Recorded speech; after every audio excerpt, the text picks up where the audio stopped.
आइए एक छोटी सी प्रार्थना करेंगे। प्रभु परमेश्वर, आपको धन्यवाद करते हैं प्रभु कि आपने ये समय हमको दिया है परमेश्वर। प्रभु जी, आज के सुबह में परमेश्वर पिता हम सब मिल के प्रभु आपके पवित्र चरणों में आते हैं प्रभु। आपके सिंहासन के सम्मुख आते हैं परमेश्वर, आपके बेटे यीशु मसीह के नाम में। पिता, हम सब जितने भी भाई बहन इस जगह में हैं प्रभु, हम सब अपने आप को आपके हाथ में सौंप देते हैं प्रभु। परमेश्वर पिता, यीशु मसीह नासरी के नाम में प्रभु जी, पिता परमेश्वर ने हमें अपने पास बुलाया है ताकि वो बिना दाग, बिना झुर्री, बिना धब्बा के यीशु मसीह के नाम में, यीशु मसीह के द्वारा और पवित्र आत्मा के शुद्धिकरण के द्वारा हमको परमेश्वर के पास पहुंचाए। प्रभु जी, आज होने दीजिए परमेश्वर कि हम सब मिल के प्रभु जी आपके पास पवित्रता के साथ प्रभु और नम्रता के साथ आ सके परमेश्वर, और आपको धन्यवाद कह सके प्रभु कि आपने हमको चुना है प्रभु, कि पिता हम आपके नाम को जान सके और आपके राज्य में प्रवेश कर सके। हम सब आपके पास आते हैं और सारी बातों में आपको धन्यवाद करते हैं। पवित्र आत्मा परमेश्वर, हमारी आराधना परमेश्वर आपको स्वीकार योग्य हो प्रभु जी। आपसे विनती करते हैं प्रभु कि अपने अनुग्रह को होने दीजिए परमेश्वर, कि जब हम आराधना करते हैं प्रभु तो आपके सिंहासन के सम्मुख जा सके प्रभु। आपसे विनती करते हैं यीशु के नाम में मांगते हैं, आमीन। आराध्य है यीशु मसीह, झुकता हूँ मैं प्रभु जी। तेजस्वी रूप तेरा, आनंद मेरे दिल की। आराध्य है यीशु मसीह, झुकता हूँ मैं प्रभु जी। तेजस्वी रूप तेरा, आनंद मेरे दिल की। तेरी बाड़ी की मधुरता देती तसल्ली दिल को।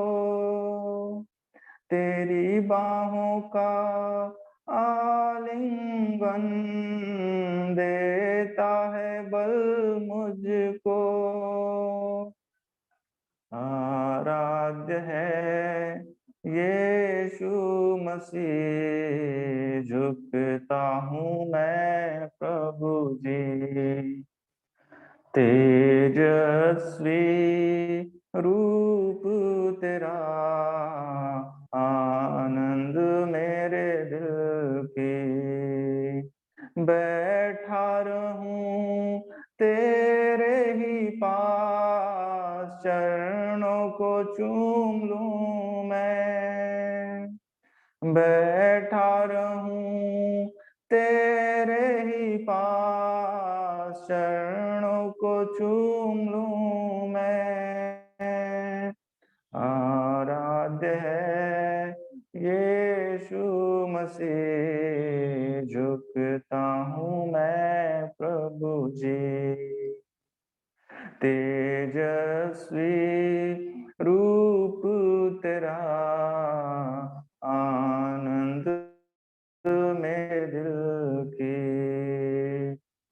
सच में मेरे महान परमेश्वर पिता, आप ही आराधना की योग्य हैं प्रभु। आप ही योग्य हैं परमेश्वर, आप ही पवित्र हैं प्रभु। पिता, आपने अपने अनुग्रह में प्रभु जी हमें बुलाया है। आपका जो अनुग्रह हम पर हुआ है वो व्यर्थ नहीं हुआ है प्रभु। पिता, हो सकता है कि आज हम सब अपने काम के टेंशन में, अपने पढ़ाई के टेंशन में प्रभु, सेवकाई के टेंशन में हम सब अपने मन में इस समय व्यस्त होंगे प्रभु। लेकिन पिता, आपसे प्रार्थना करते हैं पवित्र आत्मा परमेश्वर के होने दीजिए प्रभु, कि हम सब लोग अपने हर एक चिंताओं को एक साइड में रख के प्रभु आपके पास आ सके, और प्रभु जी आपके साथ 15 मिनट बैठ सके प्रभु। कि पिता, हम आपकी आवाज को सुन पाए परमेश्वर, और आपको समझ पाए पवित्र आत्मा। आपसे सहायता मांगते हर एक बातों में, कि आप हमारे अपने वचनों में हमें सहायता कीजिए, कि हम आपके वचन को सीख सके और अपने हृदय की पटिया में लिख सके प्रभु। हम सबों के आत्मिक आंख को और कान को खोलिए प्रभु, कि हम देख सके और सुन सके आपके आत्मिक वचनों को। यीशु के नाम में मांगते हैं, आमीन।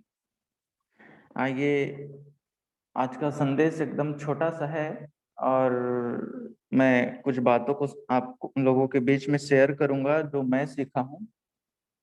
व्यवस्था विवरण का 29 चैप्टर 29 और उसका 10 वर्ष को हम लोग पढ़ेंगे। आज क्या वृद्ध लोग, क्या सरदार, तुम्हारे मुख्य मुख्य पुरुष, क्या गोत्र गोत्र के तुम सब इजरायली पुरुष, क्या तुम्हारे बाल बच्चे और स्त्रियां, क्या लकड़हारे, क्या पन भरे, क्या तेरी छावनी में रहने वाले परदेशी, तुम सब के सब अपने परमेश्वर यहोवा के सामने इसलिए खड़े हुए हो कि जो वाचा तेरा परमेश्वर यहोवा आज तुझसे बांधता है और जो शपथ वह आज तुझको खिलाता है उसमें तू साझी हो जाए, इसलिए कि उस वचन के अनुसार जो उसने तुझको दिया और उस शपथ के अनुसार जो उसने अब्राहम, इसहाक और याकूब तेरे पूर्वजों से खाई थी, वह आज तुझको अपनी प्रजा ठहराए और आप तेरा परमेश्वर ठहरे। फिर मैं इस वाचा और इस शपथ में केवल तुमको नहीं परंतु उनको भी जो आज हमारे संग यहाँ हमारे परमेश्वर यहोवा के सामने खड़े हैं और जो आज यहाँ हमारे संग नहीं है, साझी करता हूँ। हम सबको पता है कि जब इजरायली मिस्र से परमेश्वर इजरायलियों को मिस्र से निकाल के लाए, तो ये जो मैं अभी वचन को पढ़ा हूँ ये 39वें वर्ष का बात है कि जब वो लोग कनान देश पहुंचने वाले थे, तो मूसा सबको एक बार फिर से परमेश्वर के वाचा को दोहरा रहे थे। एक बार फिर से परमेश्वर अपने हर एक वाचा को मूसा के द्वारा लोगों को बता रहे थे कि अब तुम कनान देश में पहुंचने वाले हो, ऐसा करके। और हम सबको पता है कि परमेश्वर ने अब्राहम के साथ वाचा बांधा और अब्राहम के साथ वाचा बांधने के बाद उन्होंने पूरे यहूदी लोगों को, इजरायलियों लोगों को कनान देश में पहुंचाया। और वो लोग कई बार गलती किए, कई बार गलती करने के बाद परमेश्वर हमेशा उनको क्षमा किए और क्षमा करने के बाद 1947 में उनका एक अपना खुद का देश सही तरीके से स्थापित हुआ, जो आज तक बना हुआ है। और अब हमारे प्रभु यीशु मसीह वहां आएंगे। तो हम लोग जब यहाँ पे पढ़ते हैं, यहाँ पे लिखा है कि अब्राहम, इसहाक और याकूब के साथ जो वाचा मैंने बांधा था उसको मैंने पूरा किया। मतलब वहां पे परमेश्वर ने जो भी वाचा बांधा था उसको परमेश्वर पूरा करने के लिए इजरायलियों को मिस्र से निकाले और निकालने के बाद वहां पे खड़े हैं, तो वहां पे बता रहे हैं। यहाँ पे एक वचन को मैं पढ़ूंगा, 15 में लिखा है, परंतु उनको भी जो आज हमारे संग यहाँ हमारे परमेश्वर यहोवा के सामने खड़े हैं। मतलब वहां पे जितने भी लोग खड़े थे 16 लाख 20 लाख के आसपास थे, और जो आज यहाँ हमारे संग नहीं है, साझी करता हूँ। अब हमारे परमेश्वर केवल यहूदी लोग को ही चुने हैं ऐसा नहीं है। वो शुरू से ही उनका हमको चुना जाना तय था। वो पृथ्वी के फाउंडेशन से, अर्थ के फाउंडेशन से पहले ही हम लोग को चुनने के लिए परमेश्वर ने योजना बनाया था। और जब यहूदी लोग फसह का पर्व मनाते थे तो वो लोग दो कैंडल जलाते थे। एक कैंडल था यहूदी लोगों के लिए, एक कैंडल था अन्य जाति लोगों के लिए। तो परमेश्वर ने पहले से नियुक्त करके रखा है सब चीजों को कि हम लोग का चुना जाना तय है करके। और उस समय जब लोग खड़े थे तो उस समय मूसा कहता है कि जो लोग नहीं हैं ये वाचा उनके लिए भी है। और जब हम अब देखते हैं तो हमको समझ आता है कि जो वाचा परमेश्वर ने अब्राहम पिता के साथ बांधा था, वो आज वो वाचा के भागी हम भी हो रहे हैं। जब हम यूहन्ना में पढ़ते हैं तो उसमें लिखा है कि अब्राहम मेरे दिन को देखने में आनंदित हुआ। जब अब्राहम अपने बेटे को बलिदान के लिए सिनै पर्वत पे लेके गया, तो परमेश्वर कहते हैं कि हे अब्राहम रुक जा, अपने बेटे के ऊपर हाथ ना बढ़ा। तो वहां पे जब वो पीछे पलट के देखता है, तो पीछे पलट के देखता है तो उसको एक मेमना दिखता है जिसके सिर में वो झाड़ी में कांटा से वो फंसा हुआ रहता है। तो वहां पे जब वो पीछे पलट के देखता है तो परमेश्वर उस जगह में ये दिखाना चाहते हैं कि तू अपने बेटे को नहीं, वरन मेरे बेटे को मैं बलिदान करूंगा। और परमेश्वर दिखाना चाहते हैं। जब उस जगह हम उस मेमने को देखते हैं तो मेमना का सींग जो है वो कांटों से लिपटा रहता है। उस समय परमेश्वर कहते हैं कि मैं अपने बेटे को बलिदान करूंगा। उसको हम यीशु मसीह को क्रूस में देखते हैं कि वो कांटों का मुकुट उनको पहनाया गया था। तो इसी को परमेश्वर कहते हैं, यीशु मसीह कहते हैं कि अब्राहम मेरे दिन को देखने में आनंदित हुआ। ये अब्राहम पिता के समय का बात है।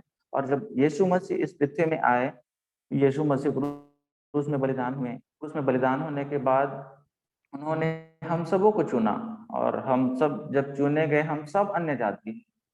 और ये बात जो परमेश्वर यहाँ पे 39वें वर्ष में बोल रहे हैं, इस समय में परमेश्वर जब निर्गमन 19 अध्याय को जब हम लोग पढ़ते हैं तो 19 अध्याय में परमेश्वर ने जब सिनै पर्वत में आग दहक रहा था तो वहां पे एक कॉलिंग दिया था।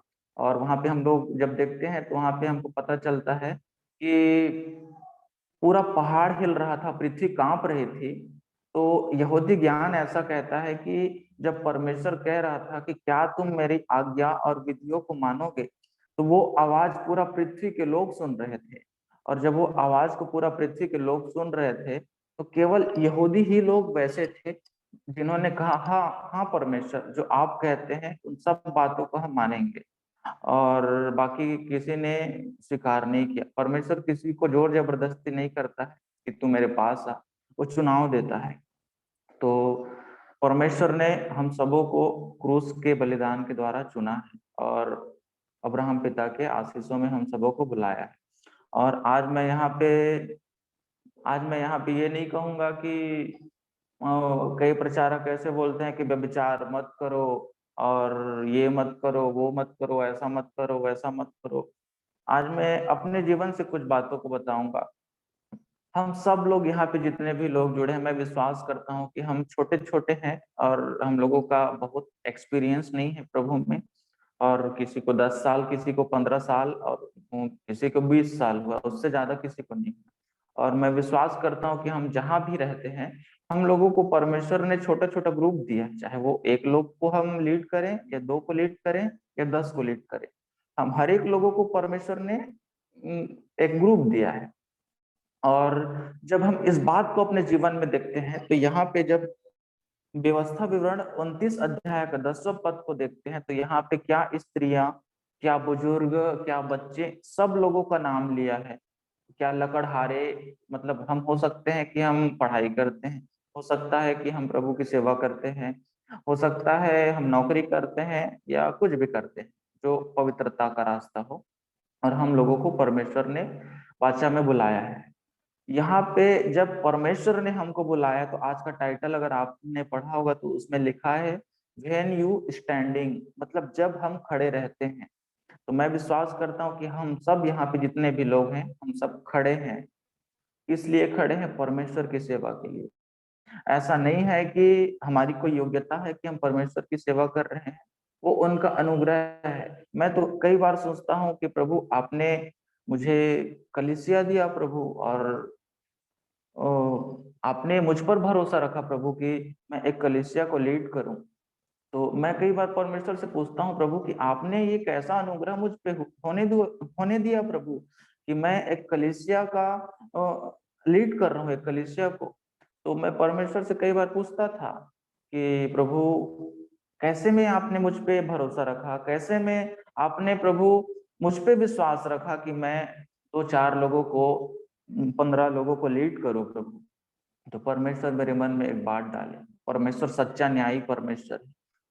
भले ही मैं तो अभी 4 ही 5 साल हुआ है मुझे प्रभु में आए, ज्यादा दिन नहीं हुआ है।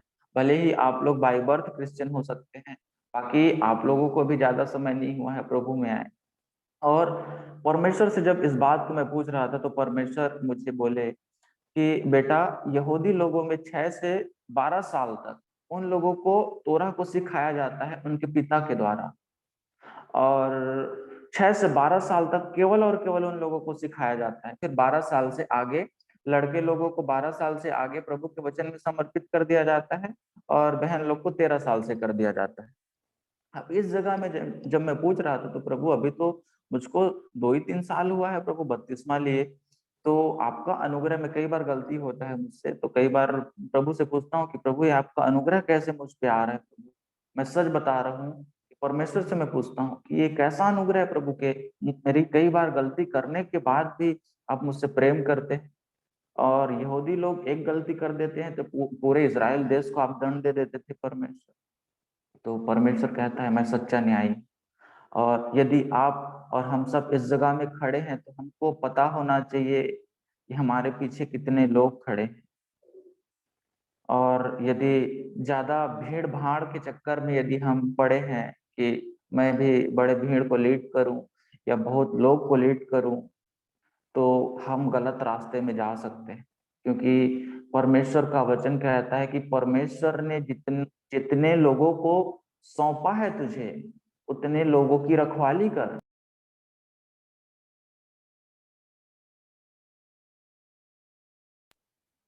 सॉरी, फोन आ गया था। हो सकता है कि हम एक लोग को लीड कर रहे हैं और उस एक का रखवाली नहीं कर पा रहे हैं। मैं सच बता रहा हूँ, आज रात को प्रभु मुझे एक सपना दिया, और उस सपना में क्या था कि एक मेरा दोस्त है जो बिगड़ा हुआ है, और एक बहुत बड़ा कॉलेज है, उसमें बहुत लोग हैं, और उसको यीशु मसीह का सुसमाचार बताने के लिए मेरे को बुलाया हो, और वो गलत तरीके से उन लोगों को लालच दे के सुसमाचार को बता रहा है।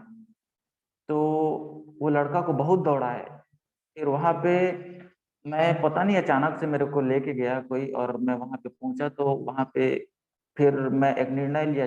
वहां पे बहुत तकलीफ था, बहुत ज्यादा, कि मैं अब यहाँ पे लीड करूंगा ऐसा करके वहां पे एक निर्णय लिया। फिर वहां पे प्रिंसिपल लोगों से जाके बात किया, तो बहुत मुश्किल से मुझे मौका मिला बात करने का। यहाँ पे यदि 20 को हम 18 को यदि हम पढ़ते हैं, तो तुम्हारे मध्य कोई ऐसी जड़ हो जो विष या कड़वा बीज उगा हो। मतलब यहाँ पे हो सकता है कि हम 10 लोग हों, और वहां पे अगर हम रखवाली नहीं कर रहे हैं अपने लोगों का, और कड़वा बीज अगर विष से भरा हुआ थैला उग रहा है वहां पे, तो सोच के देखिए, यहाँ पे आगे लिखा है यहोवा उसका पाप क्षमा नहीं करेगा।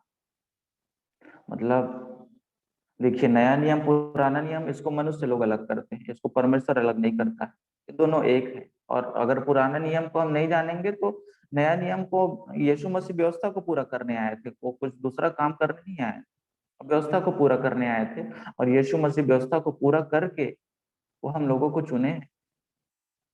अगर आपने देखा होगा कई बार, तो हमको पता चलता है कि यीशु मसीह, जब एक स्त्री थी तो वो यीशु मसीह के पास आई, वो कहती है तो कि मेरी बेटी को बचा करके, तो वो कहती है स्त्री की, मैं, परमेश्वर कहते हैं कि मैं अन्य जाति के लिए नहीं आया, यीशु मसीह कहते। तो वो स्त्री कहती है कि प्रभु, कुत्ते तो चूर चार खा लेते हैं, तो ऐसा नहीं है कि यीशु मसीह अन्य जाति के लिए नहीं आया। फिर बाद में यीशु मसीह कहते हैं, जब यीशु मसीह का स्वर्गारोहण होने से पहले, कि स्वर्ग और पृथ्वी का सारा अधिकार मुझे दिया गया है, और तुम सब जातियों में जाओ और मेरे नाम से पिता पुत्र पवित्र आत्मा के नाम से बपतिस्मा दो। मतलब उस समय यीशु मसीह व्यवस्था को पूरा कर रहे थे, और व्यवस्था को पूरा करने के बाद हम लोगों के ऊपर अनुग्रह आया। तो हम लोग जो आज यीशु मसीह के हैं, और यीशु मसीह के द्वारा परमेश्वर के पास आए, हम सब लोगों को अपने, जितने को परमेश्वर ने हमको सौंपा है, उन सबों की रखवाली हमको करना है। और देखिए, आप कुछ नहीं कर सकते, मैं कुछ नहीं कर सकता, वो जो भी करेंगे वो परमेश्वर करेंगे। और परमेश्वर यदि हमको, हमारे ऊपर भरोसा रखे हैं परमेश्वर, तो एक बात को हम समझें कि प्रभु, आपने जो भी हम हमारे ऊपर भरोसा रखा है प्रभु, हम चाहते हैं प्रभु कि आपके लोगों का प्रभु जी हम ख्याल रख सके, हम प्रार्थना कर सके। और यदि हम सच में परमेश्वर के ऊपर भरोसा रखते हैं और प्रेम रखते हैं, तो हम परमेश्वर के अनुसार चले। यदि यीशु मसीह हमको आके डायरेक्ट बोल देगा कि तू व्यभिचार करता है, आज से तू मेरे पास मत आना, और यदि हमको तुच्छ नजर से देखेगा, तो शायद ही हम यीशु मसीह के पास जा पाएंगे। लेकिन हम वैसा करते हैं। जब हमारे सामने कोई गलती कर देता है, तो हम उसको संभालने के बजाय हम क्या करते हैं, उसको और नीचे गिराते हैं, अपने आप को महान समझते हैं। मैं सच बता रहा हूँ, कई लोग को मैं जब देखता हूँ बहुत पाप में रहते हैं, और अचानक से प्रभु उनको बचा लेता है। फिर प्रभु भूल जाता है उसके पाप को अपने लहू से क्षमा करके, मतलब एकदम भूल जाता है, वो उससे एक नया बना देता है और नया बच्चे के समान प्रेम करता है। लेकिन हम नहीं भूल पाते हैं, और हम जहाँ भी लीड कर रहे हैं, यदि हमारे बीच में कोई कड़वा विष अगर फैल रहा है तो हम वहाँ पे एक्शन करें, वहाँ पे एक्शन लें और प्रेम से करें जो भी करना है। और हम किसी को डायरेक्ट जाके, यदि हम जैसे, यदि आज मैं यहाँ पे आके मैं किसी को पश्चाताप के लिए यहाँ पे प्रचार कर रहा हूँ, रिपेंटेंस के लिए प्रचार कर रहा हूँ कि तुम ऐसा मत करो वैसा मत करो, और मेरा जीवन अगर मैं देखूँ तो एक खोखला है, वो बर्तन के समान है जिसमें कुछ भी नहीं है, कुछ भी नहीं। मैं सच बताऊं, अगर मैं ऐसा ऐसा प्रचार कर दूं, अगर यूनानी, ग्रीक, हिब्रू, दुनिया भर का प्रचार कर दूं और मेरा जीवन खोखला है, तो मैं कोई काम का नहीं। चाहे मेरे सामने 1000 लोग खड़ा रहे, चाहे 10,000, चाहे लाखों लोग खड़ा रहे, कोई काम का नहीं। लेकिन यदि मेरे जीवन में जो चीज है, यदि मैं उस बात को प्रचार करता हूँ कि प्रभु आप हम सबसे प्रेम करते हैं प्रभु, और मैं विश्वास करता हूँ प्रभु कि हम जितने लोग गिर रहे हैं प्रभु जी, उतने लोग को आप खड़ा कीजिए प्रभु, तो प्रभु मुझसे आनंदित होंगे। मैं नहीं कहता कि व्यभिचार करना गलत नहीं है, एक सॉरी, व्यभिचार कर रहे हैं जो व्यक्ति वो गलत सही है, वो गलत है। लेकिन आप सोच के देखिए, यदि मेरे सामने में एक कार को खड़ा कर दिया जाए और मेरे पिताजी मेरे को बोले कि तू कार को चला, और मैं कभी जानता ही नहीं कार को चलाना, तो मेरे पिताजी क्या मुझ पे कभी भरोसा करेंगे कि तू कार को चला सकता है? कभी मुझे देंगे ही नहीं। हमारे परमेश्वर तो हमारे आत्मिक पिता है, वो हमें ऐसा काम नहीं देंगे जो हमारे समझ से या हमारे शक्ति से, हमारे बल से, हमारे मानसिक सोच से बड़ा हो। वो हमें ऐसा काम देंगे जिसके लायक हम हों, जो भरोसा करने योग्य परमेश्वर हमारे ऊपर रख सके। वो ऐसा बड़ा काम नहीं देंगे। आप क्या सोचते हैं कि यदि आप अभी 2 महीना हुआ है प्रभु में आए, आप सब सब पापों को सट से छोड़ के बहुत आगे निकल जाएंगे? परमेश्वर ऐसा भरोसा नहीं करते हैं। परमेश्वर क्या सोचते हैं पता है? क्या तेरे अंदर मेरे संग संग चलने का आग है? देखिए, परमेश्वर ने हमें खड़े रहने के लिए क्यों बोला पता है? हनोक परमेश्वर के संग संग चला। अब्राहम को क्यों बुलाया? अब्राहम को जातियों का पिता बनने के लिए, तो वो तो एक आशीष है।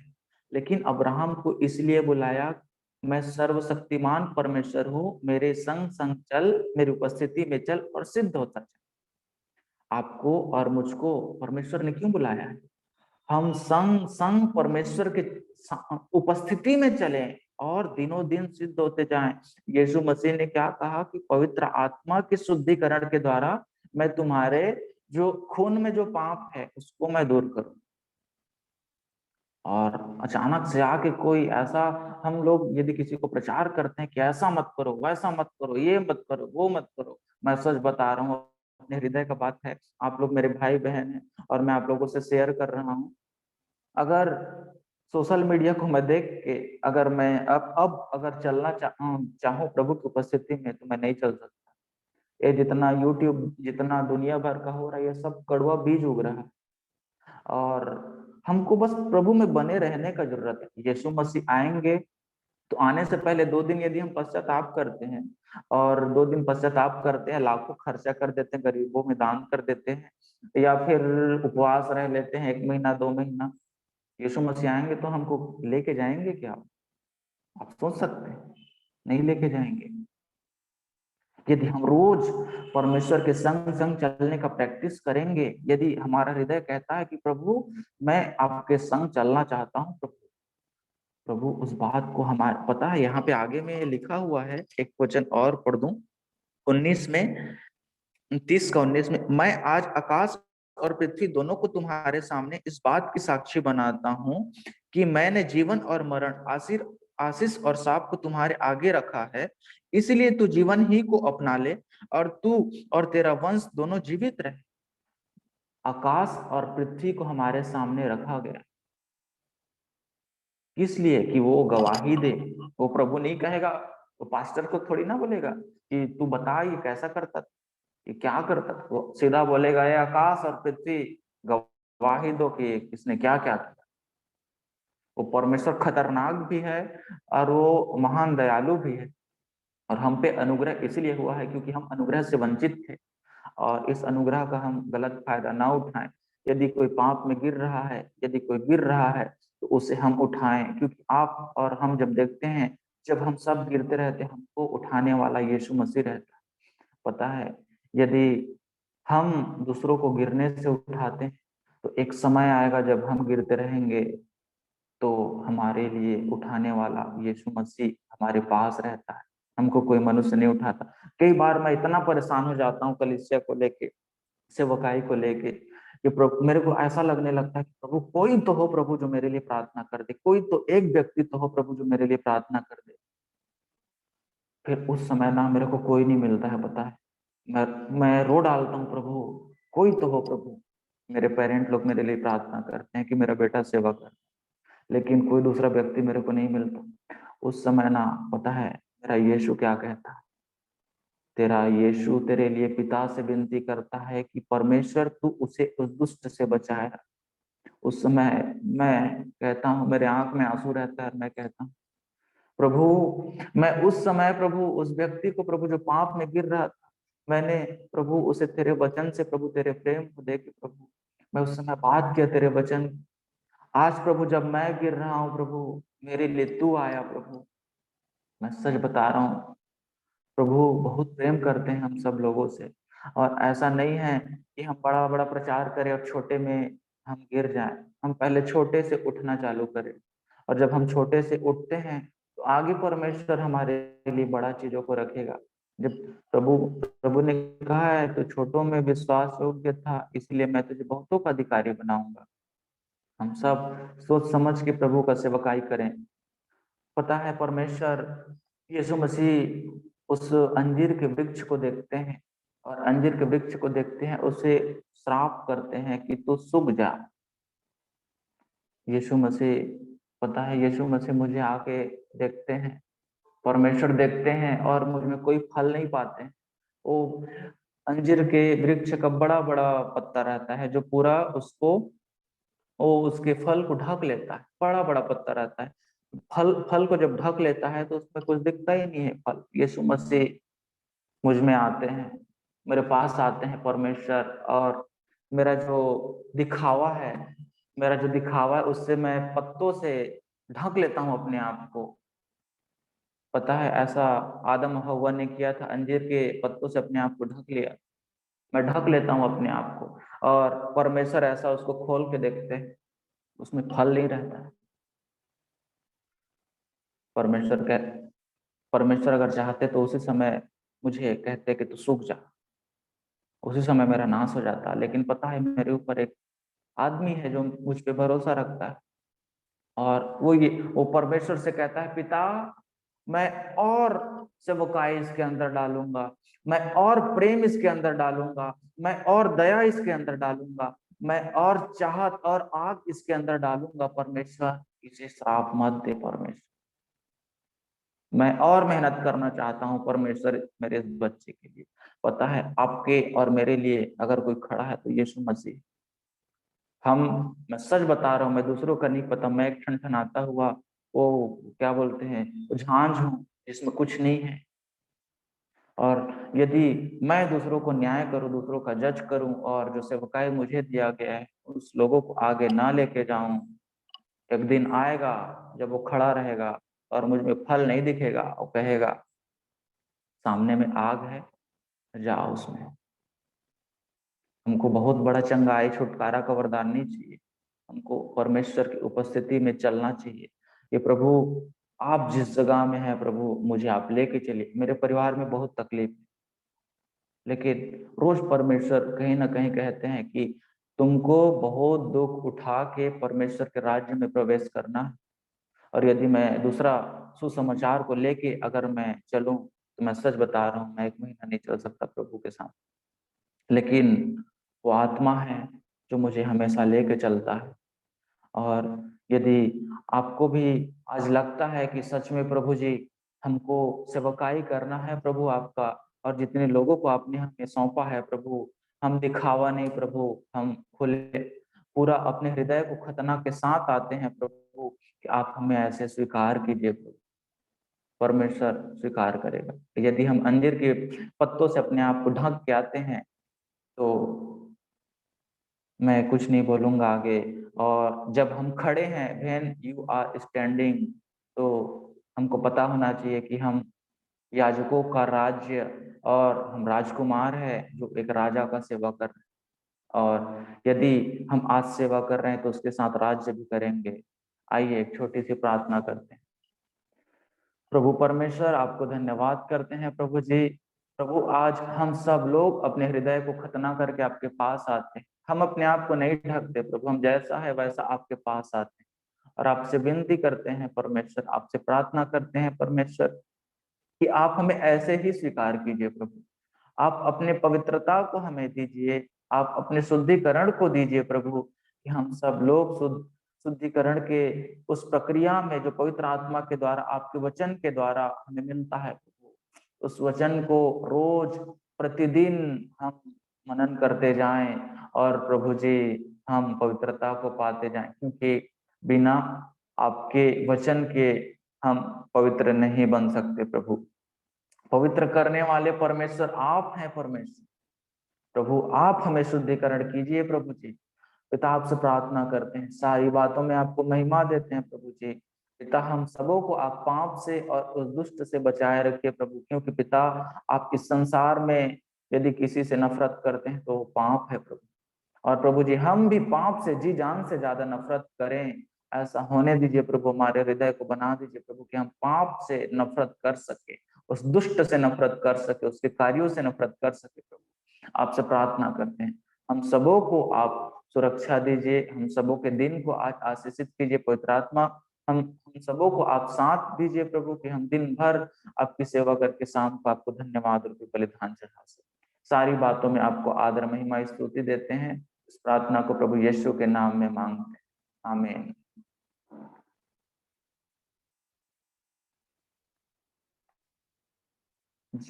जय मसीह सबको। जय मसीह की। और भाई को बहुत बहुत धन्यवाद देते हैं आज के सुंदर संदेश के लिए। और सच में आज उन्होंने हमें इससे हम सभी को इस बात के लिए जागरूकता दी है कि हम परमेश्वर के साथ खड़े रहें। और हम परमेश्वर के साथ खड़े हैं कि भी नहीं, ये सवाल भी हमारी जिंदगी के लिए बहुत विशेष है। तो आज के इस तेजस्वी वचन के लिए हम परमेश्वर के दास को धन्यवाद देते हैं। और इस बात के लिए भी धन्यवाद हो कि परमेश्वर ने जो सेवकाई उनको दी है वो बड़े बोझ के साथ उसको लेके चलते हैं। और परमेश्वर ने जिन बातों के लिए उन्हें चुना है, मैं परमेश्वर से निवेदन करता हूँ कि परमेश्वर उनको बहुत सारी आशीषें दे, कि कई सारे लोग उनके साथ एक आत्मिक जागृति के उत्सव में लेके परमेश्वर इनको ले चले। आइए हम आशीर्वाद वचन ग्रहण करेंगे।